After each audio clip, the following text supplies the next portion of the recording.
छठ महापर्व की सबसे पहले आप सभी को अनंत शुभकामनाएं। छठी मैया के जयकारे के साथ प्रारंभ करते हैं कथाएं विद आरजे कार्तिक में।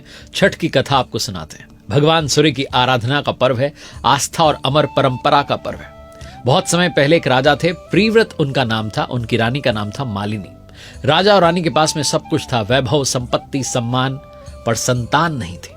वो निसंतान थे। वर्ष पर वर्ष बीतते गए और हर दिन उनके हृदय में यही प्रार्थना रहती थी, हे भगवान हमें एक संतान का सुख दीजिए।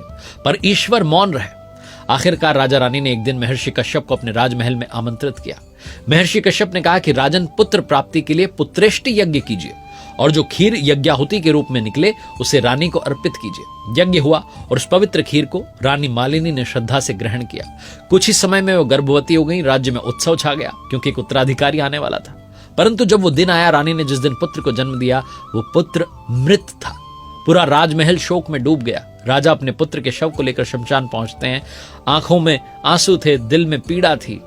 वो प्राण त्यागने वाले थे कि तभी आकाश से एक दिव्य प्रकाश उतरता है। वो थी देवसेना, भगवान ब्रह्मा की मानस पुत्री। उन्होंने कहा, राजन, मैं सृष्टि की मूल प्रवृत्ति के छठे अंश से उत्पन्न हुई हूं, इसलिए मुझे षष्ठी देवी कहा जाता है। मैं ही वो शक्ति हूं जो बालकों की रक्षा करती है, उन्हें जन्म देती है। आप मेरा पूजन कीजिए और लोगों को बताइए।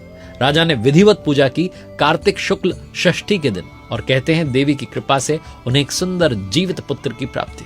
राजा ने पूरे राज्य में देवी षष्ठी की महिमा का प्रचार किया, गुणगान किया, और तभी से इस पर्व की शुरुआत हुई जिसे आज हम श्रद्धा से छठ महापर्व के नाम से जानते हैं।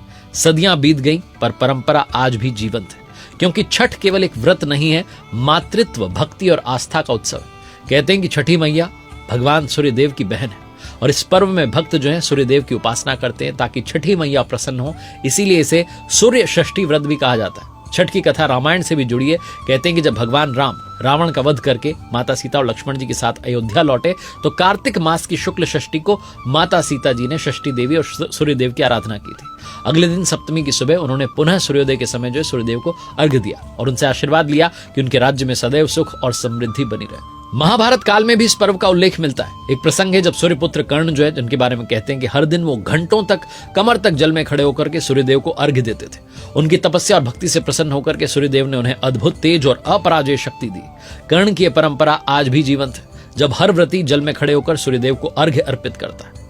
एक और प्रसंग है, कहते हैं जब पांडव अपना सब कुछ हार गए थे तब द्रौपदी ने भी छठ का व्रत रखा था। उनकी भक्ति से प्रसन्न होकर के सूर्यदेव ने उन्हें वरदान दिया कि जो कुछ आपने खो दिया है सब कुछ आपको मिल जाएगा। तभी से कहा जाता है कि छठ का व्रत करने से हर मनोकामना पूर्ण हो जाती है, घर में सुख, समृद्धि और संतान का आशीर्वाद आता है।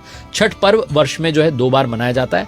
पहली बार चैत्र शुक्ल षष्ठी को, जिसे चैती छठ कहा जाता है, और दूसरी बार कार्तिक शुक्ल षष्ठी को, जिसे कार्तिकी छठ कहते हैं। ये पर्व 4 दिनों का होता है और हर दिन का अपना अर्थ है, अपनी भक्ति है, अपनी कहानी है। पहला दिन है नहाए खाए। व्रती जो है सूर्योदय के साथ उठते हैं, घर की साफ सफाई करते हैं, वातावरण को शुद्ध करते हैं। फिर भक्त जो है स्नान करके शुद्ध शाकाहारी भोजन ग्रहण करते हैं। दूसरा दिन जिसे कहते हैं खरना, इस दिन पूरे दिन निर्जला उपवास रखा जाता है। शाम को गुड़ की खीर, घी लगी रोटी और फलों से प्रसाद तैयार होता है। ये प्रसाद शुद्धता और आत्म संयम का प्रतीक होता है। तीसरा दिन जब आता है संध्या अर्घ्य का। षष्ठी के दिन जो है संध्या के समय व्रती नदी या तालाब के जल में कमर तक जो है डूबकर अस्ताचलगामी जो सूर्य हैं उनको अर्घ्य अर्पित करते हैं। घाटों पर दीपों की रोशनी लहराती है। लोकगीतों की गूंज के बीच में वातावरण भक्ति से जो है भर जाता है। केलवा जरे के भैले अंधियार। चौथा दिन जो है वो है उषा अर्घ्य का।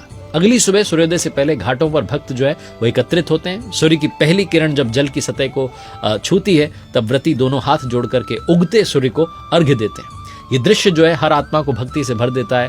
ऐसा लगता है मानो धरती, जल और आकाश तीनों एक साथ भगवान सूर्यदेव की आराधना कर रहे हैं। व्रती 36 घंटे तक निर्जला उपवास रखते हैं, ना भोजन ना जल, सिर्फ भक्ति, श्रद्धा और आत्म संयम।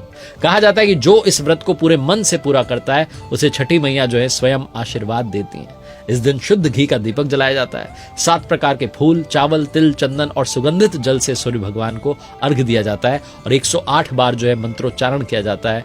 ओम घृणिम सूर्याय नमः, ओम सूर्याय नमः। और व्रत के अंत में जो है दान दिया जाता है। छठ महापर्व जो है केवल भगवान सूर्यदेव की आराधना का नहीं है, बल्कि प्रकृति, पवित्रता और मानवता का जो है आत्म संयम का जो है एक बहुत बड़ा उत्सव है। ये पर्व हमें सिखाता है कि अगर आपकी भक्ति सच्ची है तो असंभव भी संभव हो जाता है। आप सभी को एक बार फिर से छठ महापर्व की अनंत शुभकामनाएं।